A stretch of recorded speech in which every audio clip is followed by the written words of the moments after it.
বিদায় বেলায় হাসি দিয়ে ইমরুল কায়েস লুকাতে চেয়েছেন তার ১৭ বছরের টেস্ট ক্যারিয়ার থেকে ইতি টানার বেদনা। হাসির আড়ালে থাকা দুঃখ ভুলিয়ে দিতে সতীর্থরা তাকে কাঁধে তুলে নেন। লাল বলের ক্রিকেট আর খেলবেন না সেই ঘোষণা আগেই দিয়েছিলেন। বিসিবিও ইমরুল কায়েসকে সংবর্ধনা দেওয়ার ব্যবস্থা করে রেখেছিল। ক্রিকেট বোর্ডের অফিসিয়াল ফেসবুক পেজের কাভার ফটোতে শোভা পাচ্ছে ইমরুলের ছবি। আর কোনো ক্রিকেটার যে সম্মাননা পাননি সেটাই পেলেন ইমরুল। বিদায় বেলায় তার কোনো আক্ষেপ নেই বলেও জানিয়েছেন তিনি। 6-এ আমার ফার্স্ট ক্লাস ডেবু হয়, তখন চিন্তা ওইভাবে করি নাই যে বাংলাদেশ টিমের হয়ে এতগুলো টেস্ট ম্যাচ খেলতে পারবো।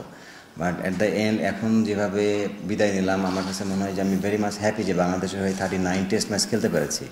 তো এটা আমার জন্য অনেক বড়, আমি মনে করি প্রাপ্য। কারণ আপনি বাংলাদেশের জন্য একটা টেস্ট খেলেন আর 50টা টেস্ট খেলেন বা 100 টেস্ট খেলেন, আপনি বাংলাদেশকে রিপ্রেজেন্ট করেছেন। এবং আমার মনে হয় যে আমি 10-12 বছর টিমের সাথে থেকেছি এবং টিমের হয়ে খেলেছি বিভিন্ন জায়গায়, বিভিন্ন দেশে।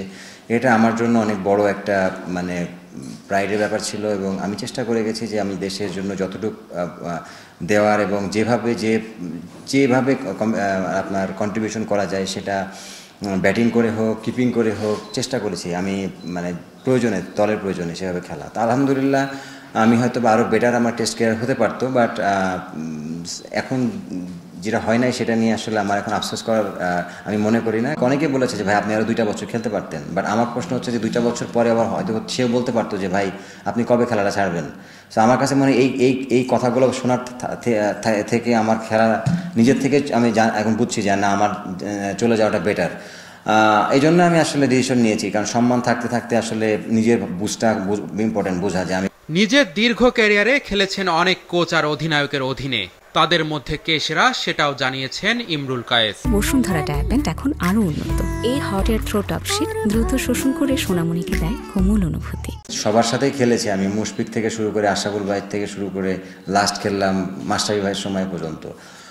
ওভারঅল আপনি যদি আমাকে বলেন যে ভালো ক্যাপ্টেন বাংলাদেশের হয়ে কে করেছে, আমি বলবো সাকিব আল হাসান। কারণ ওর সময়তে খেলে আমি আমার রোলটাকে আমি বুঝতে পেরেছিলাম।